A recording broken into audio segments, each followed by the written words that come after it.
Sinai. So now, dilipot pasabot na ma-fail ka karon, dilipot pasabot na patyas ka karon, tapos na ang tanan. End of the world na sa iyong kinabuhi. Una kamay, gusto buhaton sa kinabuhi. Nako kay handom sa kinabuhi, pero na-fail ka, napakyas ka, dilipot pasabot na na-fail ka, end of the world, tapos na ang iyong kinabuhi. Hindi na naman ako. Ha? Realize. Hinuklugi sa imong kagalingon nga ang kapakyasan dili may katapusan sa tanan. Dili may ending sa kalibutan. Ingon pa si Moses, may not have been choose to be Israel's deliverer if he had never failed. Kaya kung si Moses, wala siya nakapatay dito sa nasod sa Egypto. Sa inyong kahapon-haw, mahimong nga siyang tawgon sa Ginoo, aron mahimong mupagawas sa iyang chosen people na nahimong ulipon sa nasod sa Egypto. Tungod sa kapakyasan ni Moses, gitawag siya sa Ginoo, gigamit siya sa Ginoo na mahimong deliverer, ang nahimong muluwas, mupagawas sa iyang chosen people, pagawas sa nasod sa Egypto, o dalahon ngadto sa yuta nga iyang gisaan na ihatag kanila na mao ang Kanaan. Ingon pa, Moses once was a prince. Kapatalawa, he become shepherd. Ano ba? Sa dihang nakapatay siya, sa wala pa siya nakapatay, usa siya ka-prinsipi diyan sa nasod sa Egypto. Imagine mo na, inana siya respetado nga tao. Usa siya ka-prinsipi, usa siya ka-tao na tinahod dira sa nasod sa Egypto, kay anak lagi siya, adopted son lagi siya ni Haring Paraon. Pero tanawa, gikan siya pagka-prinsipi, nahimo siyang magbalantay o karnero. O sa mga usa, nahimo siyang ilado. Ilado siya diya sa nasod sa Egypto. Apan tanawa, nahimo siyang tao nga nahikalimutan. Anay nakaila kaniya. Nalimot ng tao sa iya.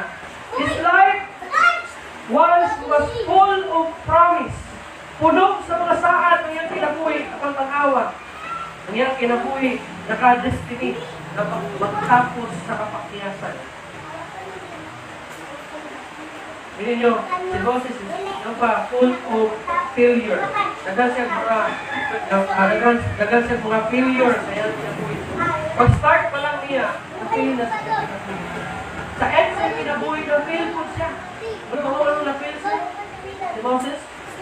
Namatay siya na medyo na-fail siya. Ano ba? Wala man siya kasulod sa yutang na gisaan sa Ginoo ay ihatag kanila. Wala siya makatabok sa Jordan River.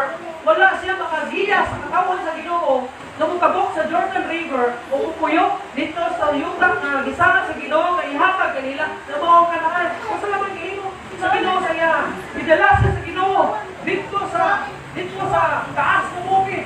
O ipakita sa iya ang Jordan River, ipakita sa iya ang yuta na maong Kanaan na ihatag sa Ginoo sa iyang katawan. Kung pingon siya, maong kanang yuta ang akong ihatag sa akong katawan. Apan ikaw, Moses, dili ka na makasulod nila.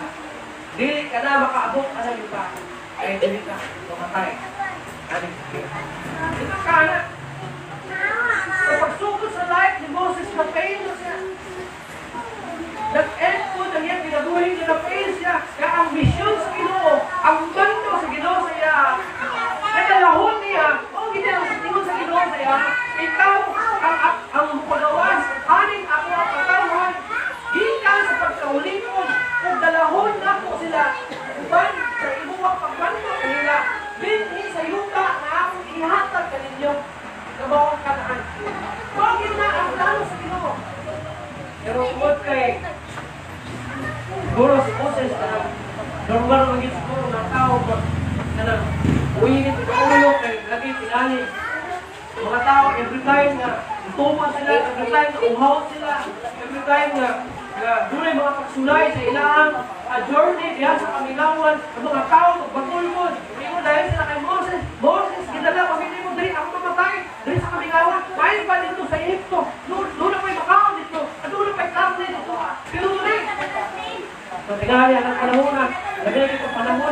Giuhaw ang mga tao. Di mo sila. Moses, hindi ang uhawa. Di ba nila pumili mo sa rin ang tulumatay sa uhaw? Hindi mo nagigong sila nga. Kanang, ikuan mo nga. Lungkod na ang uhaw. Kanang, ato. Para kailong ubig. Sukok na si Moses. Di bunal pa niya ang sungko siya. Bunal niya dito sa bato. Bunal niya sa bato. Tusok ang tubig. Boto ang ginunduan sa Ginoo. Ito niya. Dili ka na makasulod. Promise na nakakita ka.